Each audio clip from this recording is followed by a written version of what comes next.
মিরপুরে একটি মর্মান্তিক ফায়ার অ্যাক্সিডেন্ট হয়েছে।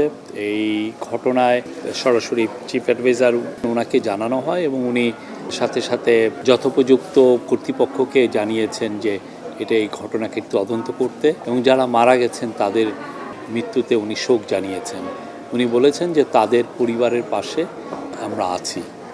আর সত্যিকার অর্থে এরকম কেমিক্যাল ফ্যাক্টরির যে বিস্ফোরণ এটা বাংলাদেশে এর আগেও হয়েছে, কিন্তু আমরা এটা নিয়ে আমরা অনেক চেষ্টা করার পরও দেখা যাচ্ছে যে অনেকেই ইলিগালি এই সমস্ত ফ্যাক্টরি সেট আপ করেন এবং সেক্ষেত্রে এটা এখন ইনভেস্টিগেট করে দেখা হচ্ছে যে তার লাইসেন্স ঠিক ছিল কিনা এবং তার ফায়ার যে ফ্লেমেবল অবজেক্ট এর যারা বিজনেস করেন বা এই ধরনের গোডাউন বা কেমিক্যাল ফ্যাক্টরি করেন তাদের বিষয়গুলো আসলে ফায়ারের যথোপযুক্ত আপনার ক্লিয়ারেন্স ছিল কিনা ফায়ার ডিপার্টমেন্টের সেটা দেখা হচ্ছে।